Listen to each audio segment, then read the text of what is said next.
gives me really great pleasure to introduce Ilana Pardes, who was not only my student and one of my students that I'm continually proud of, but also has been a good friend over the years. Ilana, I'll tell you a little story in a minute about how she got to write on some of the topics that she's written on, but she's published several remarkable books that have a freshness and originality and a truly illuminating Counter-Traditions in the Bible, which is her first book, which I think is the most persuasive and solidly based feminist study of the Hebrew Bible.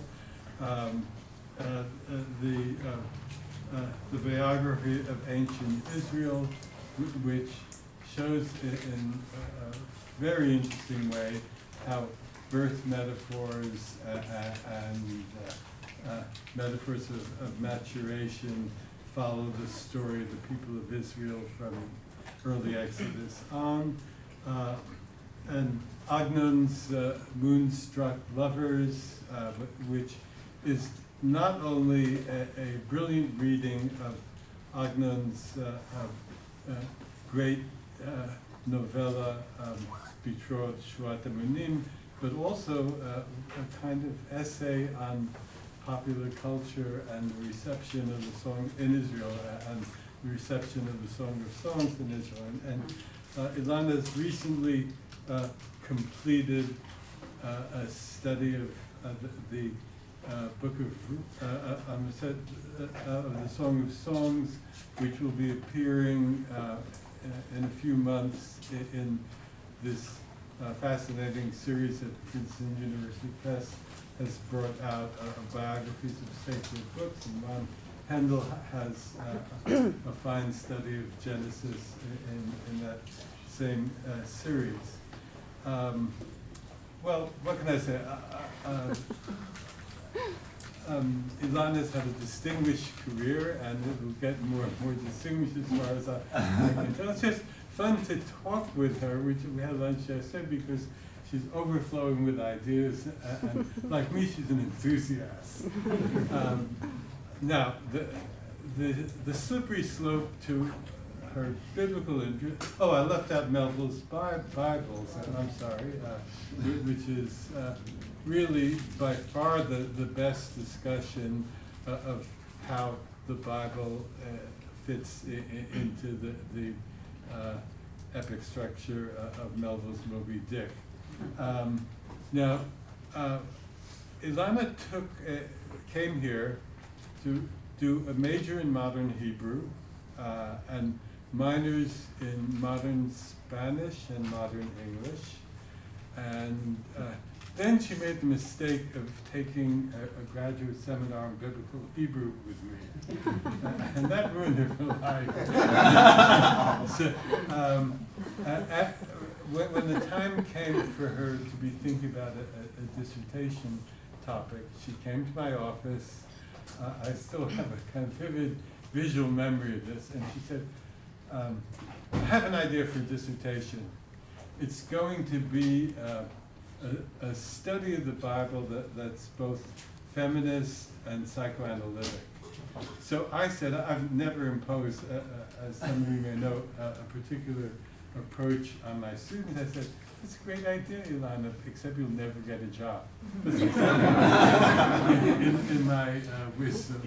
Well, the book was published by Harvard University Press about a year and a half after she finished her degree. She got a job at Princeton, and like a whole series of other talented Berkeley women, she left Princeton to go to the Hebrew University, where she's been a central figure in comparative literature. I can't wait to hear what she has to say about her. Thank you.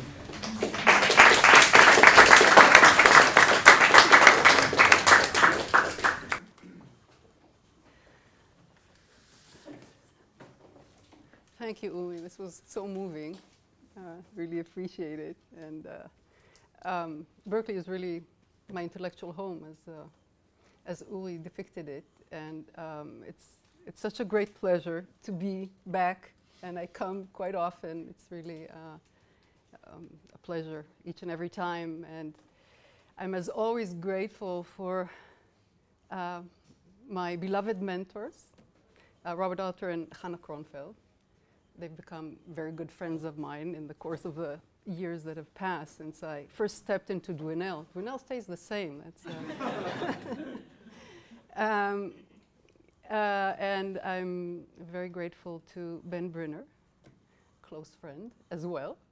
I've known him even before I stepped into Dwinell.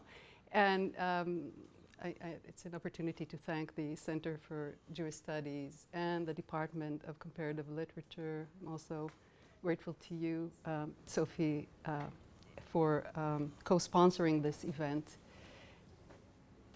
Okay. And finally, Etta Heber, who took care of all the details. So thank you for inviting me, and thank you all for coming. It's really a great pleasure. I'll be talking today about my new project on the Book of Ruth. And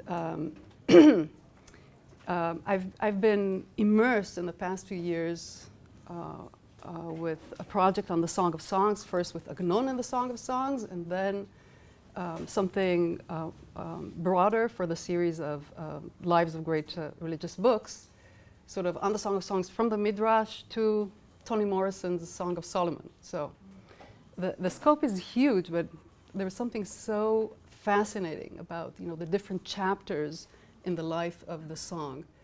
And books breed books. That's usually what they do. So while writing this book on the Song of Songs, I realized that another book, another fascinating book in the Bible that deserves the same kind of attention is the Book of Ruth. So some kind of slow cooking in the background. And so I'm in the initial stages of this new project. And what I'll be presenting here today is a combination of a retelling of the Book of Ruth.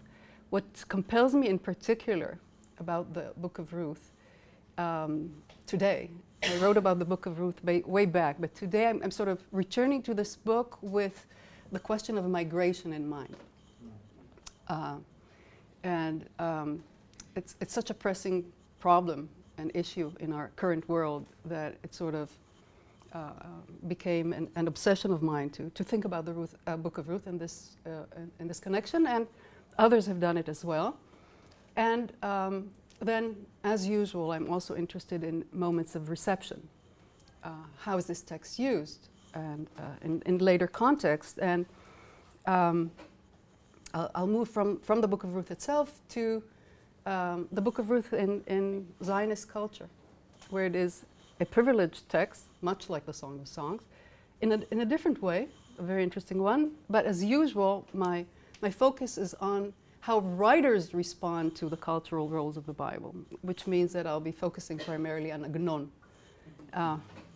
my literary guide to a lot of things, but definitely to the cultural roles of the Bible in Israeli culture.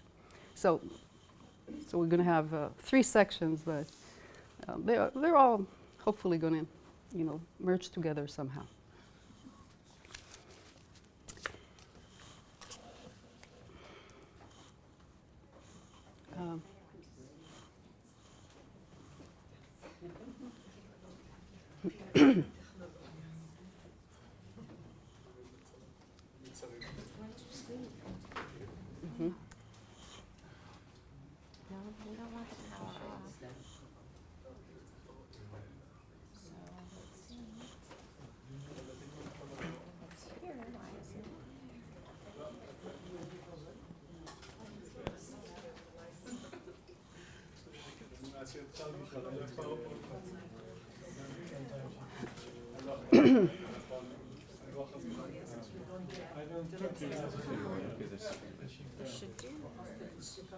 Who is that? Went to sleep. We may have to start the whole thing.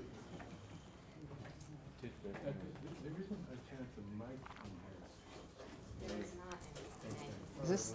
Okay, I'll speak louder.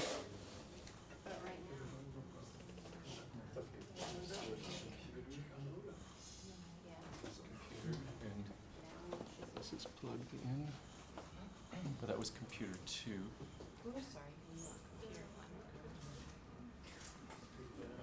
I shouldn't let her go to sleep. Mm. I shouldn't.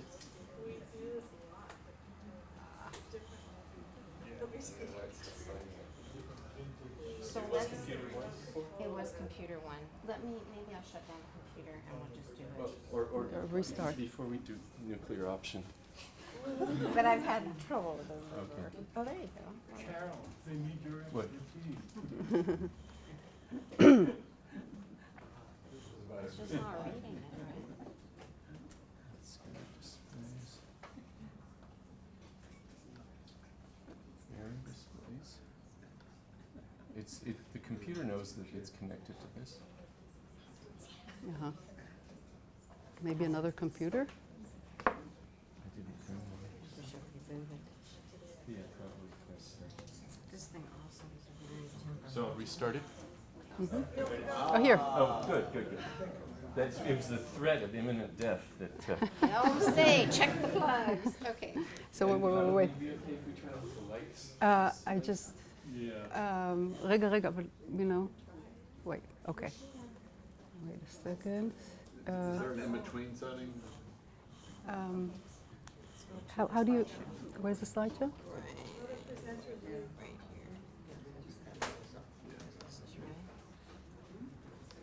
Start, yeah. Okay. And actually, let's move one down. Okay. There you go. But Ben, I have to see what I'm reading, so you can't turn it off completely. Okay, well then we'll just have it. Yeah, that's fine.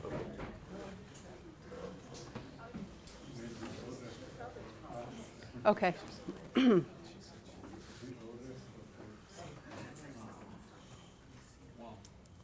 Okay, so now we can begin. The book of Ruth begins with a scene of migration.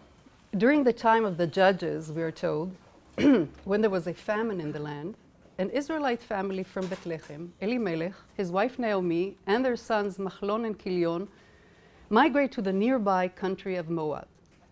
Elimelech dies, and the sons marry two Moabite women, Ruth and Orpah. After 10 years, the two sons die as well. Against the backdrop of these deaths, a new story of migration emerges. Naomi decides to leave the land of Moab and head back to Bethlehem. Her daughters-in-law, Ruth and Orpah, accompany her. Somewhere along the road between Moab and Bethlehem, in this liminal zone, the drama begins. And I think Blake, this is an illustration by Blake, and he beautifully captures the dramatic quality of three women on the road. So, but it's a very unusual drama, because elsewhere in the Bible, in Genesis and in Exodus, in the great stories of migration, women serve as foil. But here, three women on the move are set on central stage, and their agonies and deliberations loom large. As they walk together on the road to Bethlehem, Naomi seems to have second thoughts, for she urges her daughters-in-law to return to Moab. I think it's interesting that it doesn't quite happen in Moab. It's on the road that, she sort of has second thoughts. And says to them, and of course I'm using Robert Alter's monumental translation, go back, each of you, to her mother's house. May the Lord do kindness with you as you have done with the dead and with me. May the Lord grant that you find a settled place, each of you, in the house of her husband. And she kissed them, and they raised their voice and wept. And they said to her, but with you we will go back to your people. And Naomi said, go back, my daughters. Why should you go with me? Do I still have sons in my womb who could be husbands to you? A very painful rhetorical question. Orpah accepts Naomi's advice and returns to Moab, but Ruth, in the most moving moment in this tale, insists on staying with her mother-in-law. Altogether, I would say chapter 1 of the book of Ruth is the emotional engine of this text. Do not entreat me to forsake you. to turn back from you, for wherever you go, I will go, and wherever you lodge, I will lodge. Your people is my people, and your God is my God. Wherever you die, I will die, and there will I be buried. So may the Lord do to me, or even more, for only death will part you and me. Naomi remains silent and does not utter a word in response to Ruth's phenomenal declaration of loyalty. But now the two head together to Bethlehem. Strictly speaking, only Ruth is a migrant who enters an unknown land. But in many ways, Naomi too is a migrant, or even a double migrant. Her first migration was to Moab, and now on returning to Bethlehem after 10 years in Moab and after the disasters that befell her, she feels acutely uprooted yet again. It is a story of a return to an estranged home. Is this Naomi, ask the women of Bethlehem, even if they simply find it difficult to recognize Naomi after all these years. Their question calls attention to her inner turmoil and alienation. In response to their question, Naomi says, "Do not call me Naomi." Naomi means pleasant in Hebrew. "Call me Mara," the bitter one. For Shaddai, God, has dealt great bitterness to me. I went out full and empty did the Lord bring me back. This is a beautiful parallelism. This is something Uri wrote about extensively, about these dramatic moments in biblical prose where all of a sudden you have moments of poetry. It's actually true for the previous citations too, but here it's even more apparent. Why should you call me Naomi when the Lord has borne witness against me and Shaddai has done me harm? So in many ways she's a Job-like figure. And I mean, this is a curtailed story of Job, but it's a woman who plays the role, sort of defining herself as an innocent sufferer against a merciless God. Naomi underscores her inner alienation by dissociating herself from her name, the quintessential marker of identity. Naomi, the pleasant, as the name signifies, no longer suits her. She cries, suggesting that a more appropriate name would be Mara, the bitter one. The melancholy Naomi cannot even acknowledge the fact that she is not entirely empty, for Ruth is by her side. This is a very dire opening note, but shortly after we discover Ruth's resilience. Ruth, like many other migrants and migrant workers, is determined to find a way to survive, to solve their most immediate problem, hunger. So this is a reading that is set against the one of the predominant tendency to read the book of Ruth as a pastoral tale and sort of pictures of the pastoral fields. We'll go back to that, to these images later on, but this is a preliminary note in this relation where what we have at stake is hungry gleaners, looking for leftovers in the fields. So there is something pastoral in the text, but I'm highlighting the darker qualities of the book of Ruth. And like migrants and immigrants today too, you always look for relatives. That's exactly what they do. And the relative happens to be Boaz, who, as it turns out, is a relative of Naomi. And when they meet each other in the field, he compliments Ruth for her remarkable loyalty to Naomi and welcomes her to his field and sends her home with extra grain. But Ruth wants to be more than a privileged migrant gleaner. She aspires to marry Boaz by luring him to implement the Levirate law. The Levirate law, Chok HaYibum, is an injunction that if a married man dies without children, it is the duty of a brother to marry the widow, and the son of the union is reckoned to be the son of the first husband. This is from Deuteronomy. It is a law that is meant above all to preserve familial continuity, but it also provides the widows with financial support. I mean, widows are among the most impoverished, and it's one of the categories of the sort of Hager HaYatom VeAlmana, the stranger, the orphan, and the widow are the most impoverished in biblical law. So Boaz is not the brother of Ruth's deceased husband, but as a relative, he may potentially become a goel, a redeemer. Conspiring with Naomi, Ruth goes to the threshing floor one night, dressed in her finest clothes, and lies down by the sleeping Boaz. The shadow of Sodom hovers in the background. Ruth's Moabite ancestresses, the daughters of Lot, seduce their father and lie with him in a cave after the destruction of Sodom, thinking that no other man had survived. And this is something Hannah, Ron, and I wrote about. So we're back to Sodom, but this time through the book of Ruth. To be sure, there are distinct differences between Ruth and the daughters of Lot. Boaz is not Ruth's actual father. He's only a father figure. He actually calls her my daughter, Biti. And the seduction scene is a subtle one. It does not entail explicit sexuality, but only erotic overtones. It's by the way, it's the most enigmatic moment in the book of Ruth. It's night, identities are blurred. It's fascinating in itself, but for our purposes at the moment, it becomes a dramatic turning point, because from this point on, Boaz is determined to abide by the Levirate law and marry Ruth despite her Moabite ancestry. There are still a few legal matters to address, but finally Ruth and Boaz marry. And all the people who were in the gate and the elders bless them, saying, "May the Lord make the woman coming into your house like Rachel and like Leah, both of whom built the house of Israel." Ruth is now treated as a new matriarch of sorts who will, like her notable precursors, Rachel and Leah, take part in building the house of Israel. The book of Ruth ends with a genealogy. The familial line has been preserved against all odds.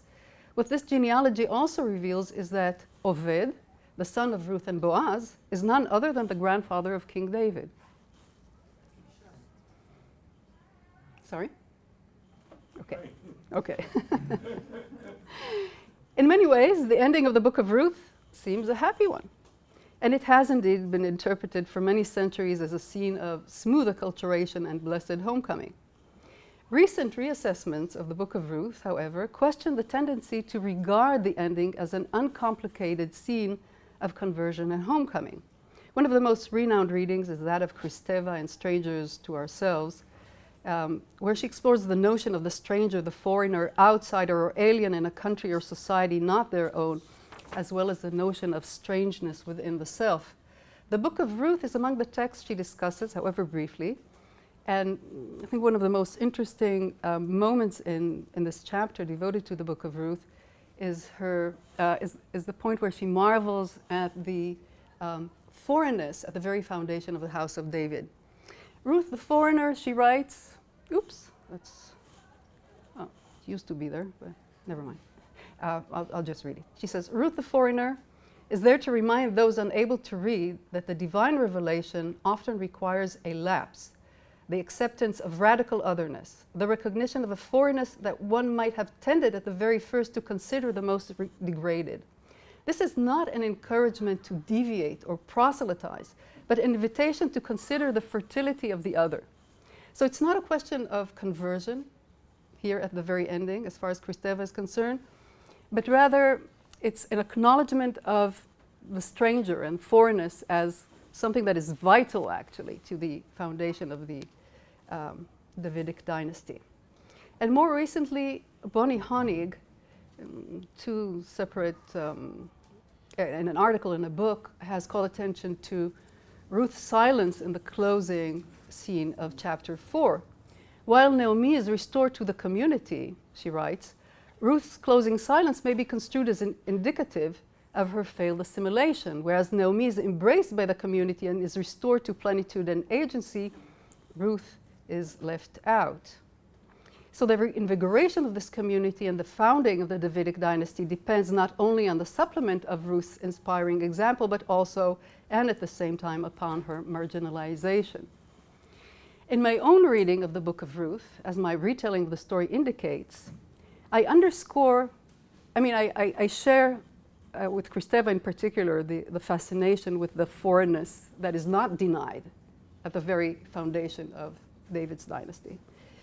But what I highlight is the fact that Naomi too is part of this story of migration, while they focus only on Ruth. So interestingly enough, in chapter 4, it's not only Ruth who's silent, but also Naomi. So She sits there with a baby in her bosom, but whether or not her melancholy disposition has vanished remains unclear. It is the women of Bethlehem, rather than Naomi, who marvel at her good fortune, having a grandson and a daughter-in-law who is better than 7 sons. It's a radical verse. They may be reflecting Naomi's own sense of elation, but they may also be filling the void of a happiness she cannot fully experience. The losses and dislocations of her life may still linger even in what seems as a blissful scene of restoration and homecoming. And it sort of reminds me of the ending of the book of Job. I mean, supposedly it's a happy ending, but what about all the children he has lost? I mean, he has new ones, but I mean, you can still, I mean, there's something, there are shadows that still linger. Okay, so far I've dealt with the Book of Ruth itself, and now I want to move on to Zionist culture and say a few words about the privileged position of the Book of Ruth in Zionist culture, and then we'll move on to Agnon. So, I mean, the Bible altogether is the formative text of Zionism, but there's among the privileged texts, we have the Exodus, Samuel, Joshua for sure, the Song of Songs, which I've dealt with extensively, but the Book of Ruth too. And each one of these texts has a different role to play within the sort of nascent Zionist culture. And the Book of Ruth was compelling for Zionist readers, exegetes, artists, writers, and so on, because it was, as far as their, I mean, now for a moment, let's put on hold the darker sides of Ruth and what Zionist interpreters adopted was the pastoral Ruth. Okay, it doesn't begin with Zionism.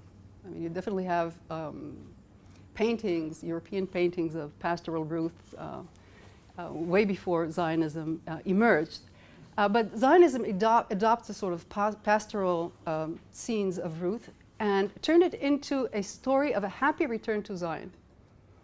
And what made it all the more compelling for the pioneers and the kibbutzniks was the fact that it was a return to concrete land and to agricultural scenes of harvest. So, for example, Megillat Ruth, I think until this very day, is often recited in the Book of Weeks, in the Holiday of Weeks, in Shavuot.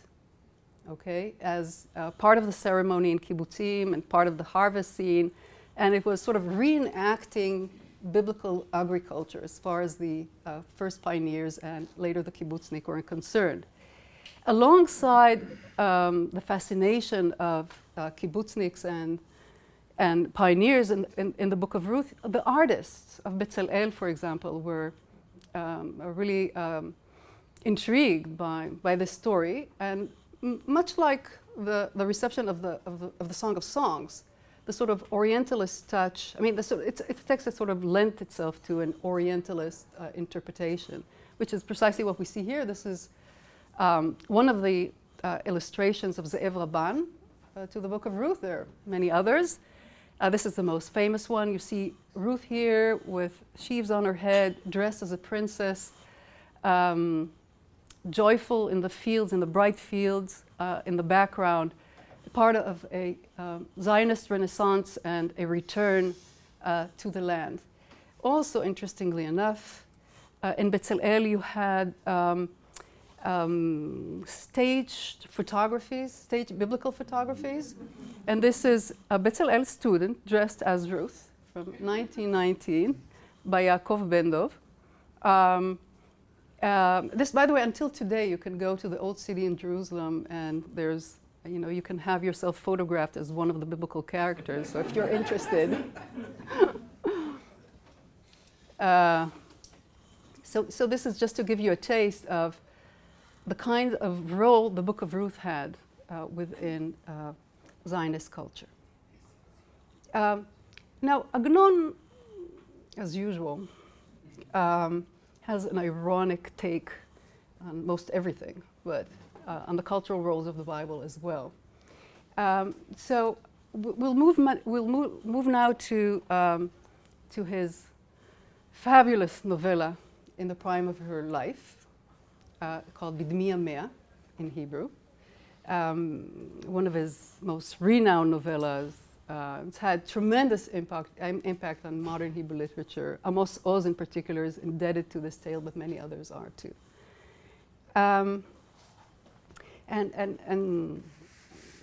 Okay, maybe a few words about Agnon before we plunge into Bidmi Mea.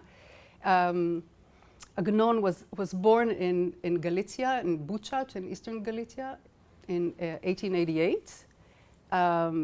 He becomes involved in Zionist circles in Buchach in his teens, and then immigrates to Palestine in 1908 and becomes part of the lively literary scene in Jaffa for several years. This is part of a period of the second Aliyah, the second wave of migration. Then, in 1912, he moves to Germany and spends 12 years there. It's quite remarkable. I think this chapter in his life has become much more visible in recent years, but wasn't that visible before. He spends 12 years in Germany, first in Berlin and later on in Hamburg. It's a formative period in his career, and he meets Gershom Scholem at the time, and Buber, and many other intellectuals, and so it's a formative years in his life. He returns to Palestine in 1924 and back to Jerusalem, not to Jaffa, and back to being observant again. So there are many shifts in his life, both between secular and religious world, and between the various geographies of his life. He's definitely a triple migrant in many ways.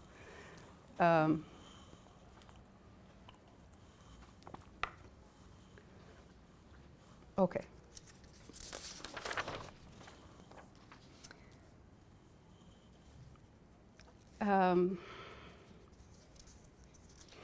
So one of the things I'm going to try to show is both how he turns the Book of Ruth into a modernist tale. I mean, he's not only interested in cultural and political issues, for sure. So it's a modernist tale. I would say it's he's the Kafka of modern Hebrew literature.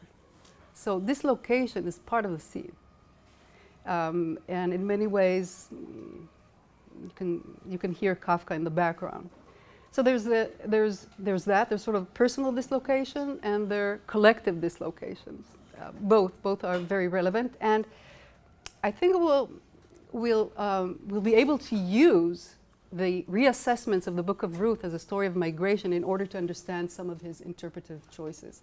So we begin with an individual love tale, and then we'll move on to his response to the Zionist reading of Ruth. Bidmi Mea, in the prime of her life, was published in 1923 when Agnon was still living in Germany. And it's an exceptional piece within the Agnonian corpus. It is the only tale whose narrator is female. Okay? You'll find nothing like it in Agnon's work. And not only that, but it focuses on women and bonds between women. So already in this feminine focus, I see a certain homage to the Book of Ruth, one of the only biblical texts whose protagonists are mainly women, and the only biblical text to provide an intimate view of women's entangled lives. But what draws Agnon to the Book of Ruth, I would go on to suggest, is not only the drive to experiment with rendering a female perspective. The Book of Ruth for Agnon becomes a text through which to consider questions of personal and communal dislocation, a text that highlights the lingering sense of uprootedness even amidst the possibility of homecoming. Agnon, I want to argue, intensifies the different shades of estrangement in the Book of Ruth, making them more relevant to modernist sensibilities. What would happen, he seems to wonder, if we were to project the Book of Ruth onto Jewish life in Galicia in the early 20th century? His dislocated Ruth, whose name is Tirza, the narrator of the tale, doesn't walk with sheaves of barley in the land of Israel, but rather in the fields and forests of a small town in Galicia. Tirza's mother, Leah, who is cast in the role of Naomi, is even more dislocated. She's an acutely melancholy Naomi who feels deeply estranged in her own home and is utterly oblivious to her daughter. So we have Tirza, the narrator, playing the role of Ruth, and her mother, Leah, playing the role of Naomi, but again, a deeply melancholy Naomi. The opening of In the Prime of Her Life, one of the most renowned openings of modern Hebrew literature. Nothing quite like it. And by the way, there's a recording of Agnon reading these first few lines that is available on YouTube. Yeah. So I'll just read the Hebrew for a minute, a few lines at least. בדמי ימיה מתה אמי, כבת 30 שנה ושנה הייתה אמי במותה, מעט ורעים היו ימי שני חייה, כל היום ישבה בבית ומן הבית לא יצאה. My mother died in the prime of her life. She was barely 31 years old. Few and harsh were the days of her life. She sat at home the entire day and never stirred from within. Her friends and neighbors did not visit, nor did my father welcome guests. Our house stood hushed in sorrow. Its doors did not open to a stranger. Lying on her bed, my mother spoke scarcely a word. But when she did speak, it was as though limpid wings had spread forth and led me to the hall of blessing. How I loved her voice. Often I would open her door just to hear her ask, "Who's there?" Her illness, a heart ailment, bowed her life down. With a gripping elegiac tone, this is a dirge of sorts, I was talking about it with Hannah yesterday, she recalls her childish attempt to draw her melancholy mother's attention by opening the door. "Who's there?" her mother would ask, and Tirza could pretend for a moment that her mother actually noticed her and would take her under blessed maternal wings. Her mother may have seemed a merciful nurse to outside observers, but in fact she was the patient, an ill mother who could take care of no one, not even her daughter. Despite her mother's indifference, Tirza wishes to merge with her in every possible way. She could have declared with the biblical Ruth, "Do not entreat me to forsake you, to turn back from you. For wherever you go, I will go. Wherever you die, I will die. So may the Lord do to me," or even more, "for only death will part you and me." But death doesn't part Tirza from her mother. Quite the contrary. Her mother's death only reinforces her need to cling to her. In fact, Tirza will spend the rest of her life trying to step into her mother's world, so much so that she insists on marrying Akavya Mazal, the lover whom her mother could not marry. I mean, you follow? This is Agnon's brilliance. Again, the mother, Leah, was in love with Mazal, but her parents thought she'd be better off marrying the rich mince rather than Mazal. So here, Tirza is determined, and most of the bulk of the novella is about her attempts to seduce Mazal and lure him into marrying her. So, in Agnon's hands, the levirate law, Chok HaYibum, that looms large in the Book of Ruth, becomes a psychological drive to preserve familial continuity. But the objective in this case is not going to keep the deceased husband's name alive, but rather to commemorate the deceased mother while implementing her unfulfilled dreams. Tirza seeks to continue her mother's life, to mend past wrongs, to bring about a tikkun, a redress. But in doing so, she ends up creating new distortions. And if you had any reason to doubt the fact that there are distortions at stake, even the dog in this text is called me'uvat, which means distortion. So, if Leah was forced to follow her father's choice and marry the rich mince instead of Mazal, Tirza is determined to marry for love and provocatively relinquishes traditional paradigms of marriage, something Naomi Zeidman wrote about in a very interesting way. And yet in following her mother's amorous choices in seducing Akavya Mazal, the man who could have been her father, Tirza surely drifts into unsettling incestuous zones. The incestuous innuendos in the Book of Ruth are bolstered in Agnon's tale with a modernist Freudian twist, and this novella has generated a few psychoanalytic readings, the most fascinating one by Nitza Ben-Dov. I think the focus has been on the stamp of the interpretation of dreams in particular, because they're fascinating dream sequences. We'll not have time to read, but I would add the uncanny to the picture. The whole question of the home and the estranged home, I think, is very much part of what goes on in this tale. So there's no biblical or civil law that Tirza and Akavya Mazal violate in getting married. But psychologically speaking, her attraction to a father substitute has an unmistakable, uncanny dimension that becomes more apparent to her towards the end of the tale.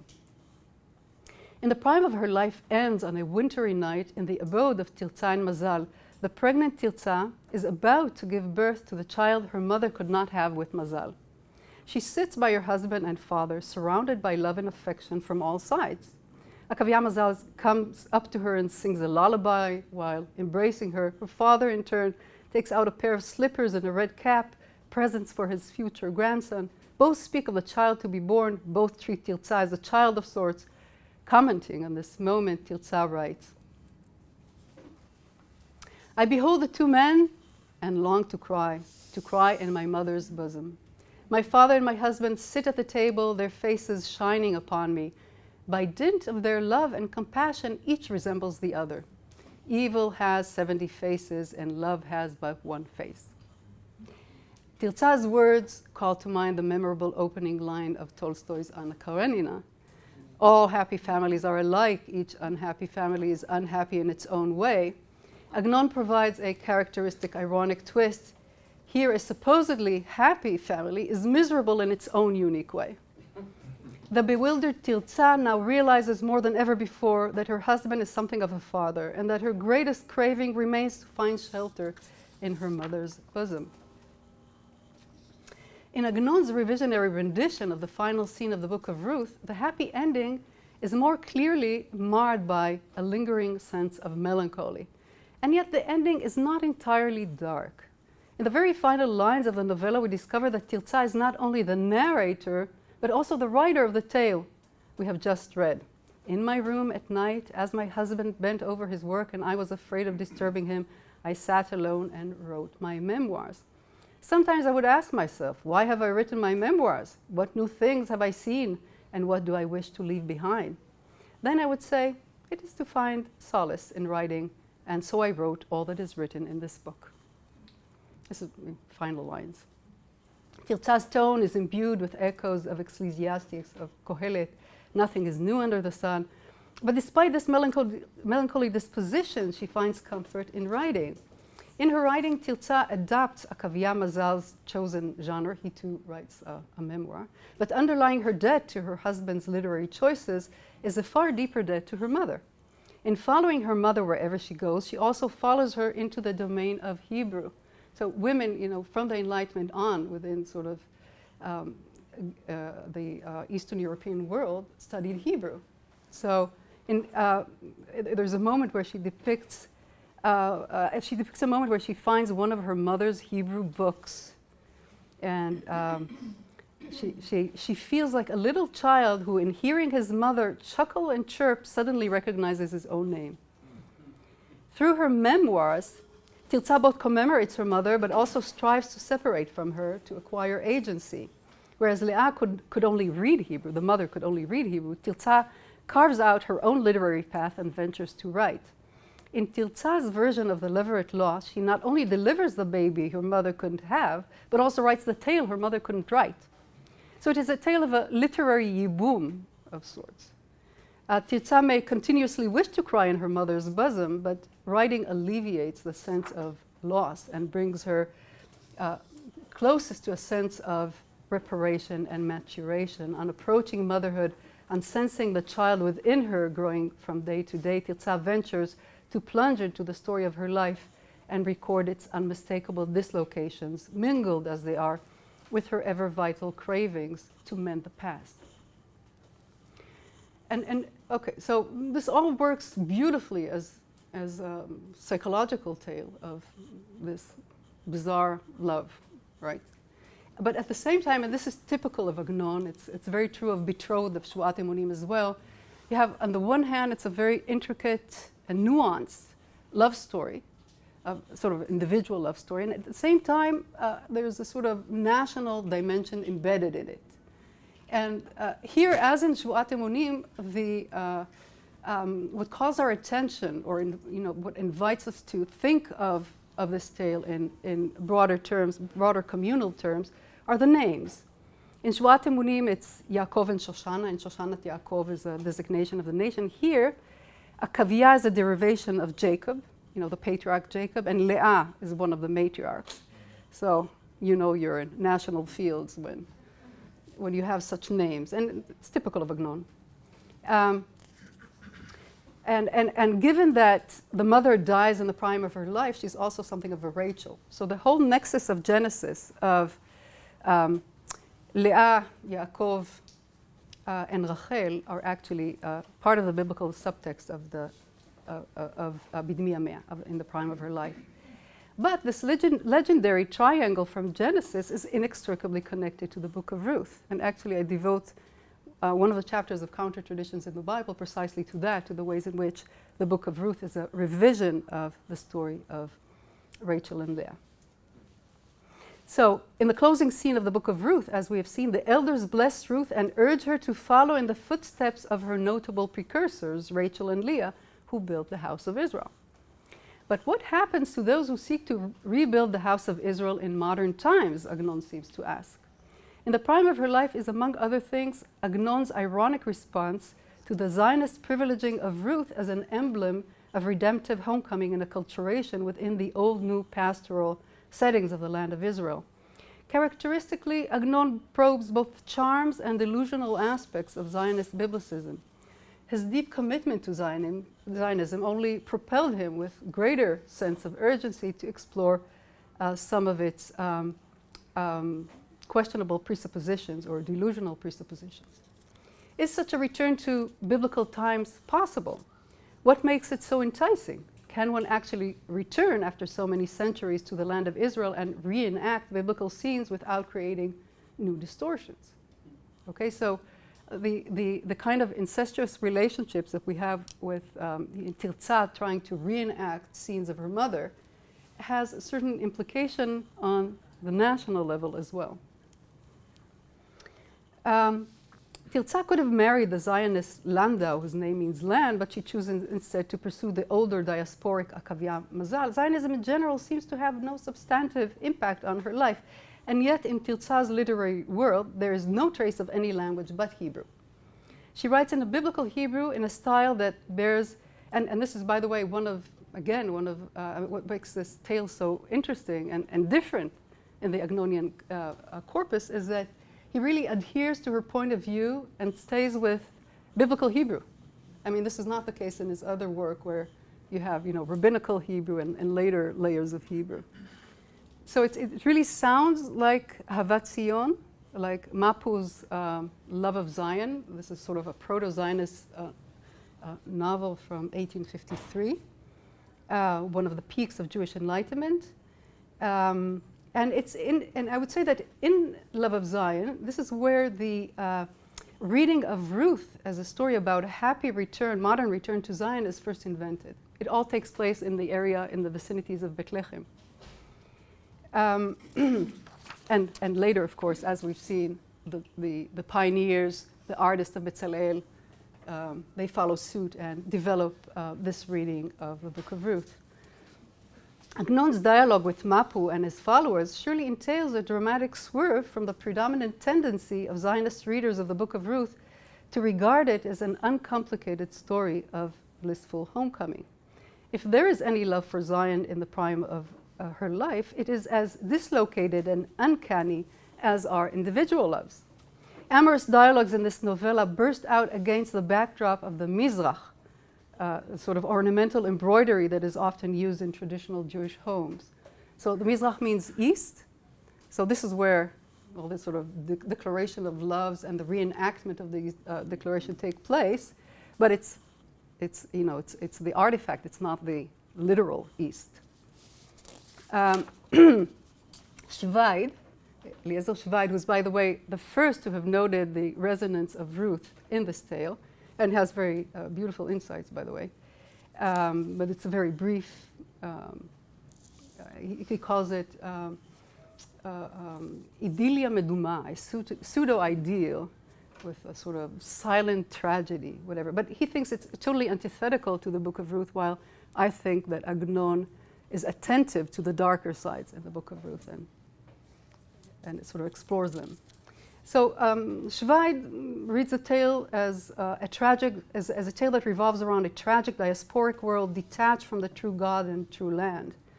Ziva Shamir follows suit and claims that in the prime of her life is Agnon's comment on a contemporary Dor HaMidbar, desert generation, who are lost in their deliberations, incapable of fully endorsing the Zionist spirit. But Agnon's take on Zionist dreams here as elsewhere is far more complicated. This location seems to be inescapable, whether one lives in Galicia or in Palestine. Again, here we have the Agnon as Kafka. This location, is part of the human condition. So there may well be something distorted, like this sort of expression of Kafka, where you feel seasick on land. So Agnon, I think, would endorse it. So there may be something distorted in diasporic life in the Galician Shibush. He calls this town Shibush, which also means distortion. But Zionism is not a clear-cut cure. What Zionism seems to overlook is the extent to which the aliyot, the waves of ascent to Palestine, are actually waves of immigration, and as such embody the restlessness and ruptures of migratory life. To top it all, there's something delusional in the attempt to revive biblical scenes with all its charm. I mean, he does pay attention to the charm. He's compelled by it himself, but I think he also has a critical view of it. And there's something self-reflexive about this tale that I want to point out to.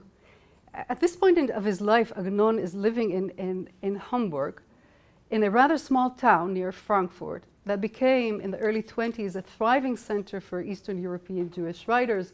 Bialik becomes part of this community in 1922, adding clout to this community. And the peculiar situation of Jewish migrants in Germany, writing in Hebrew, immersed in their isolated world, is on his mind. As one who lives in Germany, writes in Hebrew about the Jewish community in Galicia, all the while missing life in Palestine, he's utterly preoccupied with the question of dislocation. And although dislocation has an undeniable cost, it is also a peculiar source of inspiration, providing a certain freedom to wander between worlds and to experiment with a revived ancient language. So I would say that, like Tirza, Agnon positions dislocation at the very foundation of his poetics. If Flaubert could say that Madame Bovary was actually, that he was Madame Bovary, I think that Agnon could say the same thing about Tirza. Okay, and of course his pen name is Agnon, which comes from the Hebrew word aguna, which means forsaken wife. So, I'm going to end with an abrupt transition to the photograph I used for the poster, and this is a photograph by Adi Ness, one of the most interesting contemporary artists. It's a part of his series on biblical portraits. And these are stage portraits. Remember the portrait of Ruth that we noticed before from the Betzalel from 1919, with a sort of pastoral Ruth. This is Adi Ness's rendition of Naomi and Ruth from 2006. He has other staged photographs of Hagar and David and Jonathan and many others. He's a very interesting artist. In this series, Ness transports figures from the Hebrew Bible to scenes depicting contemporary homelessness. His stage photograph of Ruth and Naomi shows two women dressed in rags, picking dropped onions, not from a field, but rather from an unpaved street littered with refuse. While casting Israel's new urban homeless in the roles of Ruth and Naomi, Ness responds both to European traditions, Millet's The Gleaners from 1857, and to pastoral renditions of Ruth in early Zionist art. Ness invites us to ask, who are the Ruths and Naomis of our age? The Book of Ruth is no longer a founding text of Zionist return within pastoral landscapes. The true continuation of these biblical tales in contemporary Israel and beyond, Ness seems to suggest, are the homeless and migrant workers on the margins. Ness thus uses the Book of Ruth to make the uprooted and impoverished visible. But in doing so, he also breathes new life into the Book of Ruth. Like Agnon, he underscores the darker facets of the Book of Ruth and highlights scenes of dislocation. Unlike Agnon, he moves beyond the Jewish sphere. He turns his gaze to the foreigners and migrants within Israeli culture. And to be sure, his comment on the homeless has much relevance beyond the Israeli context. Immigration and homelessness is among the most pressing problems of our contemporary world. But also, and what I like about this photograph is the sense of resilience of these two women sort of clinging together somehow. You see their hair locks sort of touch each other while they're picking the onions. So it's a moment of tenderness in the midst of a scene of neglect. So I'll end with this photo, and thank you.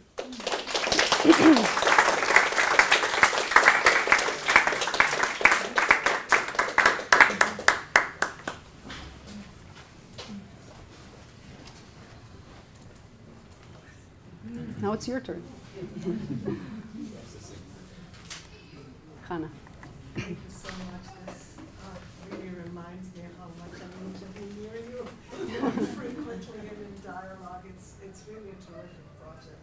And Okay. just your, quite apart from the unknown part, the rereading of the Book of Ruth through the multiple lenses that you provide is really terrific. I'm especially intrigued by the rewriting, like the taking up of literature as a solution, right? And I would like to hear what you think about it also as a tikkun of what the mother actually did that was so aggressive just before she died, right? Because the poet is a Kavyakazak, right? And he did not keep a copy of the poems that he wrote to her mother, to Right. Leah, and she burned them just before she died. And I think the tragedy of his figure and of his loss has a lot to do with the loss of the text. The love existed in the texts, in the poetry.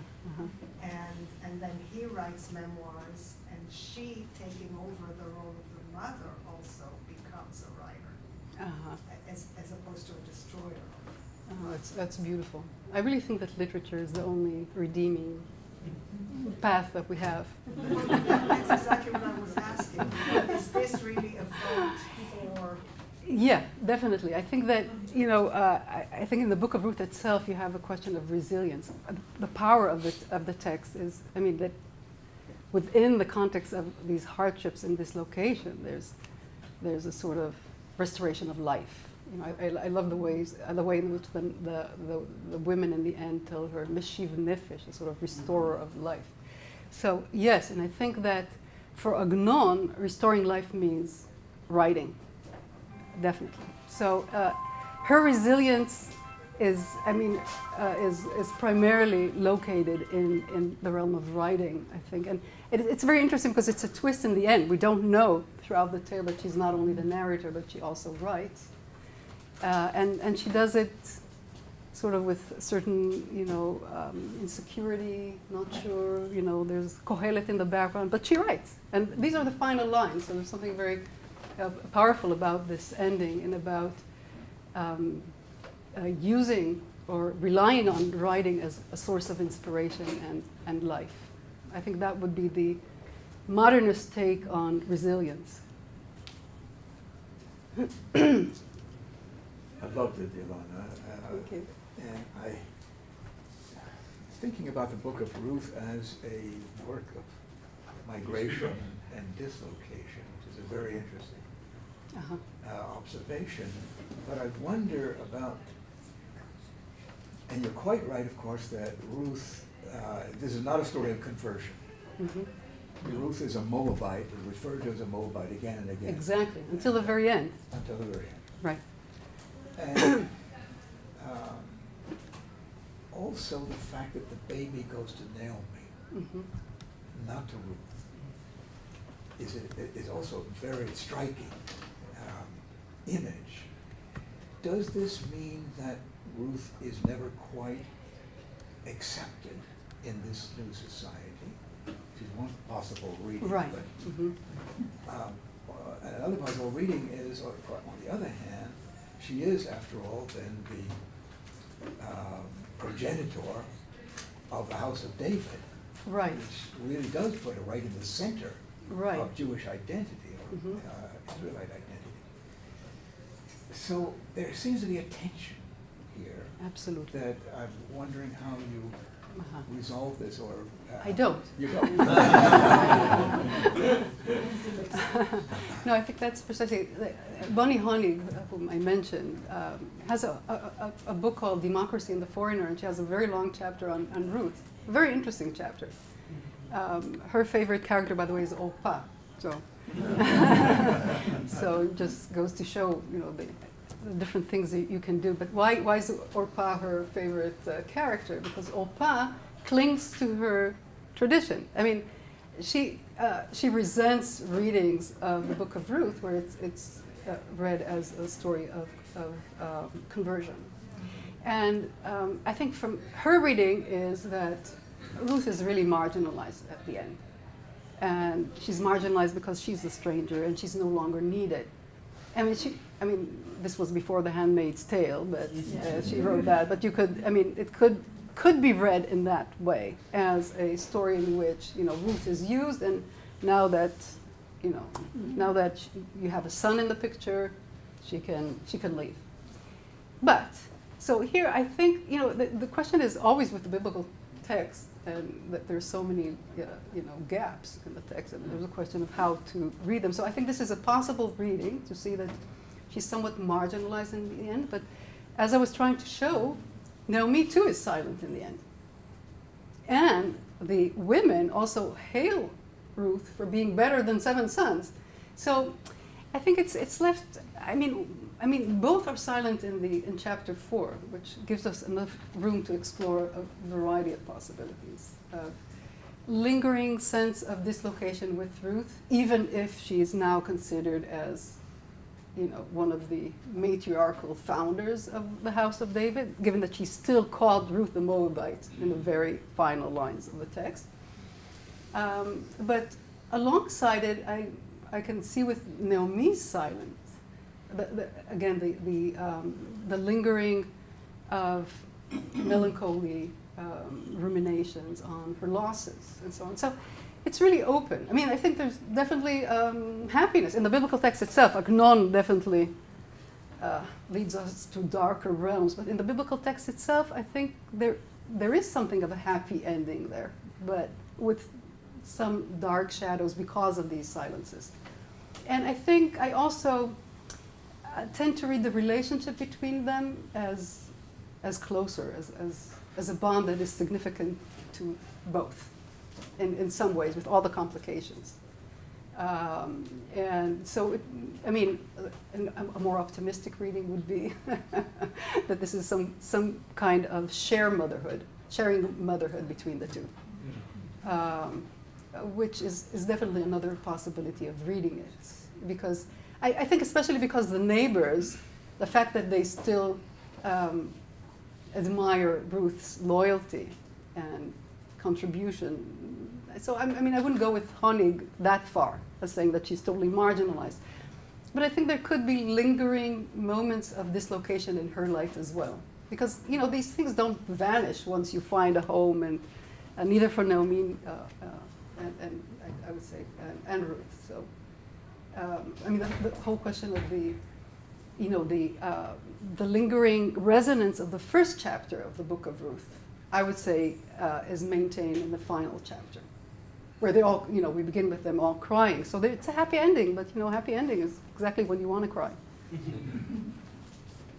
Are there any midrashim or later Zionist stories that try to explore how Naomi felt about herself when she was in the land of Moab and suffered all these adversities?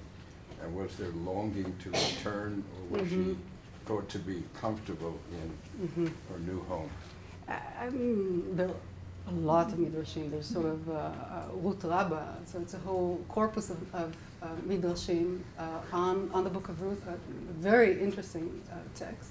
By the way, according to the midrash, and I think I'm going to quote that in my book, when Ruth and Naomi walk between Moab and Bethlehem, what are they discussing? Hilchot Gerim. I mean, laws of a conversion. So that's one midrash I think is very fascinating. The other thing that is interesting about the midrash is that Elimelech is considered as a sinner, as one who deserted Bethlehem and the community because of famine instead of staying and then moving to Moab. This is the midrash. But I mean, there's something dubious about this migration to Moab because, you know, they all died, and men all die at least. And Machlon and Kilion, the names of their son, God forbid, names. Their names mean sickness, illness, and destruction. If you're looking for, I mean, it's like calling your dog Meuvat. It's about the same kind of.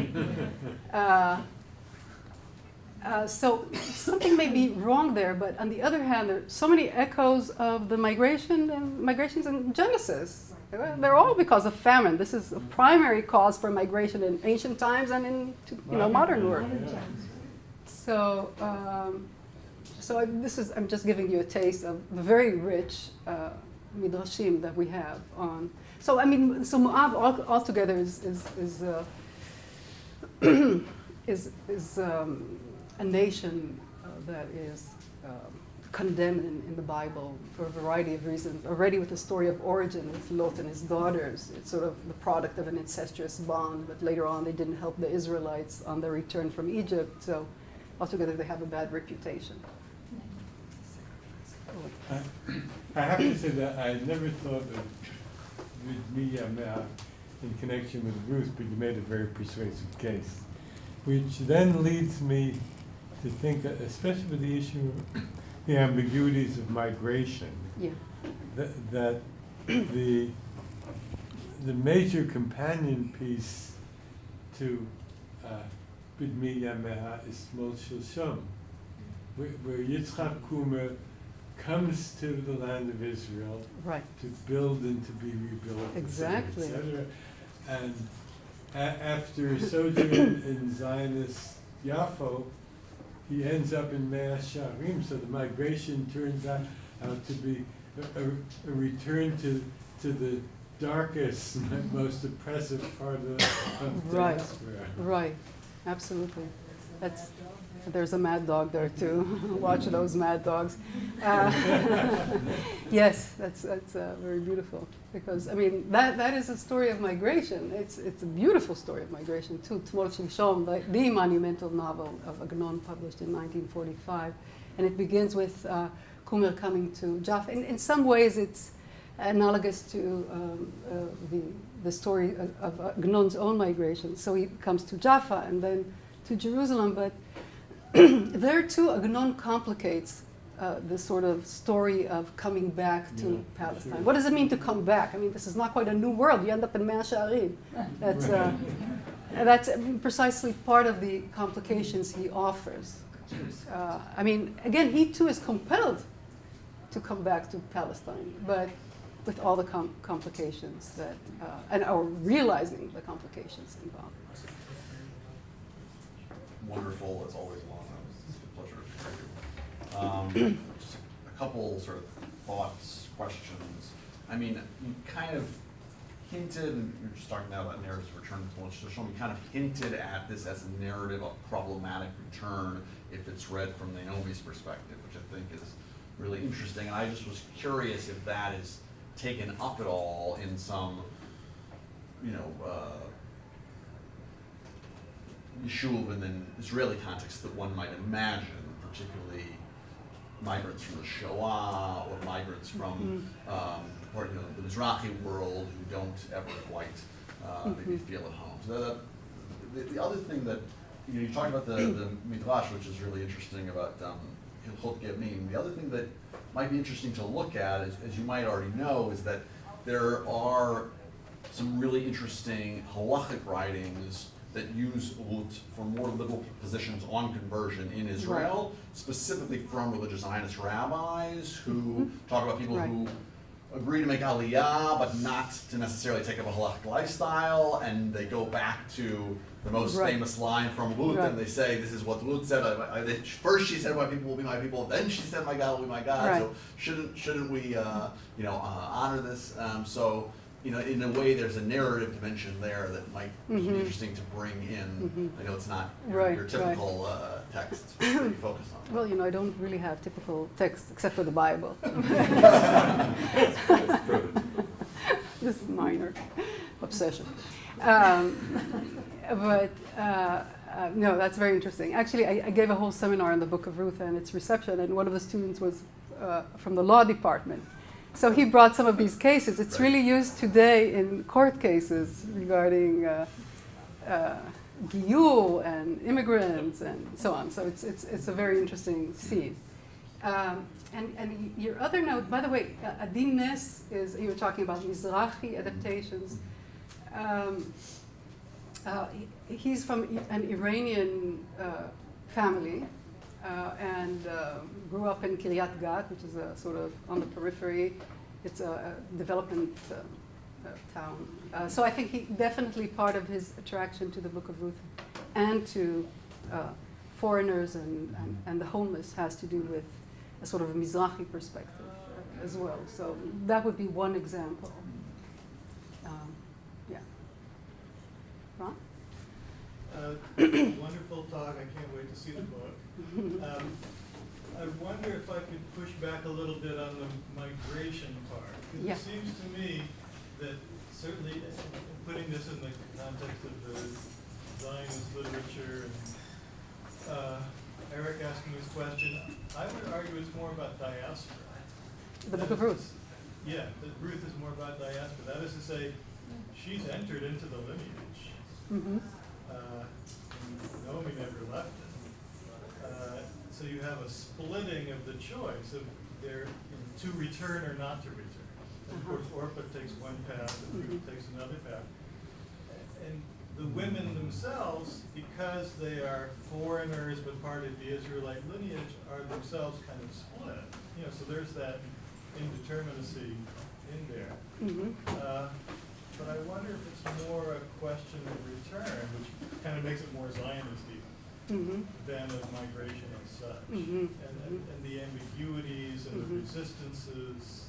And these are things that we know were going on from the book of Ezekiel. There was tension between the people in the diaspora and people in the homeland.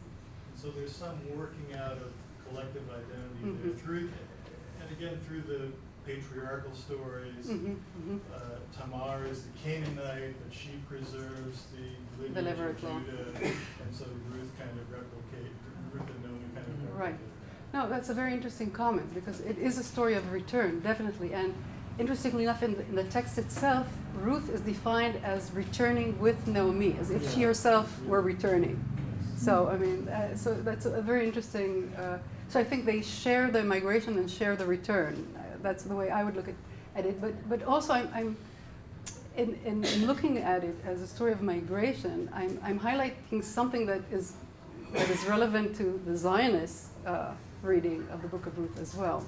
That it's not only a question of return. A return is always also a question of migration. That's exactly, I think, would be true both for the Book of Ruth and for the Zionist reading of the Book of Ruth. Oh, it was a wonderful talk. Thank you so much for highlighting the echoes of Ruth in the story of Agnon, which is one of the most beautiful stories in Hebrew.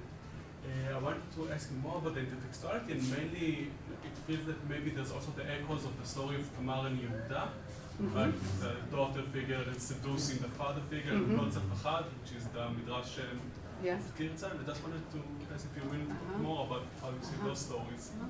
I didn't think about it, but definitely I think Tamar and Yehuda would be there.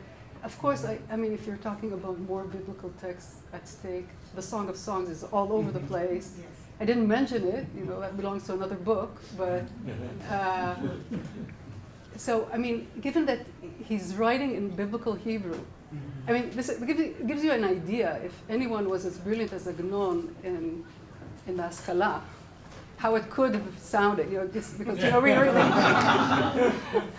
because he does, you know, a remarkable experiment with biblical Hebrew. And again, this is not typical of Agnon at all.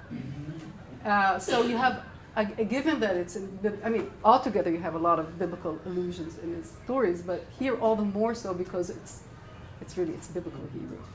So you have, I see your point, given that Tamar and Yehuda is inextricably connected with the story of Ruth and is actually mentioned even at the end, not only Rachel and Leah. So it's definitely there. I would agree with that. Yeah. I'm still struck by the fact that it's speaking of male authors using the female voice in both texts. So what is it about bringing the female subject right, into the canon, right? Both brought the female voice into the canon. What do you think is behind this? You know, why that, like, these are sort of the texts that stand out among both. Yeah. So what are some similarities and differences? Good question. Well, first of all, as for the Book of Ruth, we don't know who wrote the Book of Ruth. Maybe Ron can tell us, but... Naomi wrote.